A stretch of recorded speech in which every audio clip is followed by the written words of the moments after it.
At yun nga mga kawasak, at natapos na rin ang maghapon na trabaho. At kamusta naman kayo mga kawasak? Welcome back sa akin chalat. Nakita nyo naman yung pagmumukha ko. So for today's video mga kawasak, may pupunta lang ako. Pupunta ako ng supermarket kasi meron akong kailangan bilhin. Ang hirap kasi pag may alaga kang pusa. Napaka-arte ng pusang alaga ko. Ayaw kumain ako kung ano-ano.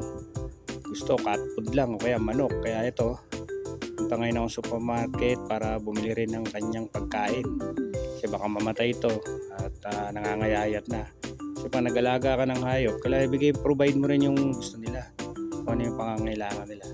At bago yan, trip kong magluto ng sopas so bibili rin ako dito ng macaroni at tingin tayo ng murang presyo lang at wala pa tayong budget baka meron ditong mura-mura. Ito 4 real to. May mas mura pa dito, tingin-tingin tayo para medyo kumasya yung budget natin ngayong araw na to.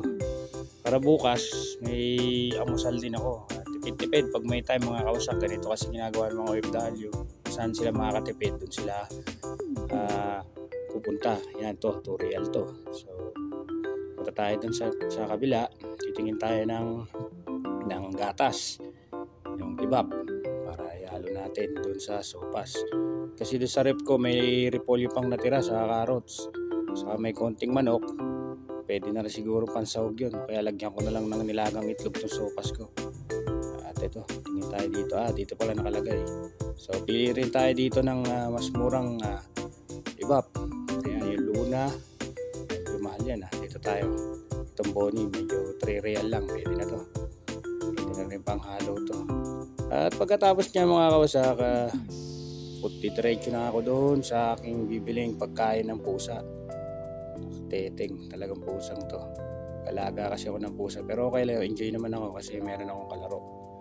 At sanapin ko lang kung saan banda yung bilihan ng pagkain ng pusa. So dito tayo sa likod. Hindi yata dito to. Uy, mga pagkain na ng tao dyan. Balik tayo mga kawasak. At ito, dito siguro yun, mga sabon naman to. Saan kaya nakalagay yung pagkain ng pusa dito? Baka wala pa. Problema pag wala, yari si Mingming, wala siyang pagkain. Ayun, ito meron pala dito. Ano naman tong na to? Tingin-tingin lang ako mga kawasak kung magkano yung presyo ng pagkain ng pusa. Taihan to ng pusa, yung parang buhangin niya. So hindi na kailangan ko 35 real, wala pa tayo pambili niyan sa kanya yan. Tingin tayo dito, pare-pares lang presyo ito. Ito adult sa kitty 35 real, pwede na rin siguro to. Mas mahal pa yung pagkain niya sa binili ko ng sopas macaroni. Saka yung iba pa, matindi talaga yung pusa. Ito 44 naman to mga kawasan. So pagkatapos ko bumili na ito, diretso na ako, uwi na ako sa bahay kasi baka abutin pa ako ng gabi at pagluluto pa ako ng aking sopas. At kaya sopas yun na isipuluto para may amusal din ako bukas at tanghalian hanggang hapunan. Kaya ng 2 araw yung mga kawasak. So see you mga kawasak sa aking kwarto.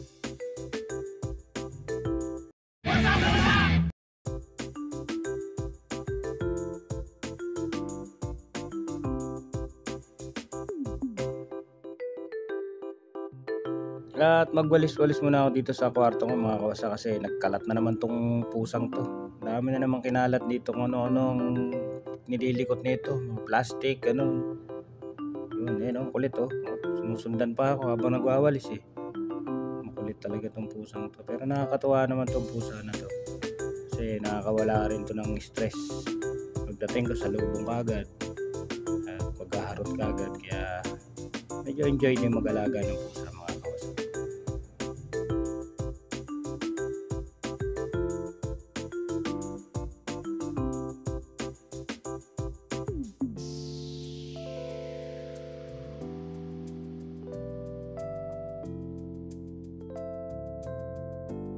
So yan mga kawasak, simulan ko na magluto kasi medyo tom goods na tayo at galing na ako kasi ng trabaho, kauwi ko lang at naglakad pa ako punta dun sa supermarket at medyo gigisahin ko lang tong bawang sibuyas sa margarine tapos yung manok. Tapos noon tatakpan ko Tapos lalagyan ko yung macaroni at tubig at lagyan ng iba. Okay na. Pasok na sa baga. Yan. Para maibsan na yung ating tom goods, mga kawasak. So mamaya balikan ko kayo mga kawasak kung nakaluto na ako ng sopas at para makakain na ako mga kawasak.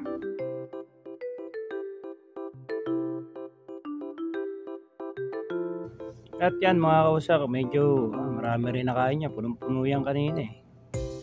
Pero nagtira siya. Ayan na siya. Ayan na yung makulit na pusa. Ayan. Ayan siya. Ang kulit-kulit niya. Busog na busog ang loko-loko. Ayan. Pagtripan natin mga kawasak. Laruin natin ang bola niya. Saan yung bola niya? Ayan yung kanyang laruan. Bola. Bola. Ayaw. Ayaw maglaro ah. Busog kasi kaya ayaw maglaro ito. Yan ang mission pinagtitripan ko, yung pusa na yan. Pagka galing ko ng trabaho, yan ang magiging stress reliever ko mga kausap. Yan, sa maghapon na trabaho na nakaka-stress, pag uwi mo, yan, lalaruin mo yan tong pusang ito. Kaso ayaw may paglaro, tamad. Busog kasi mga kawasak.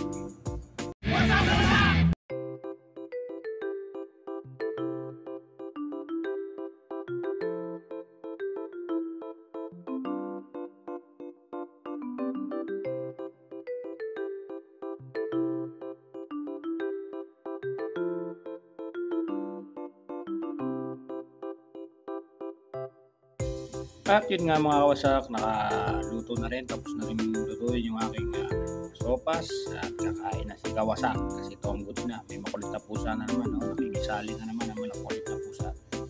So siguro mga kawasak, dito ko natapusin tong wala na namang kakwenta-kwentang video na ginawa ko.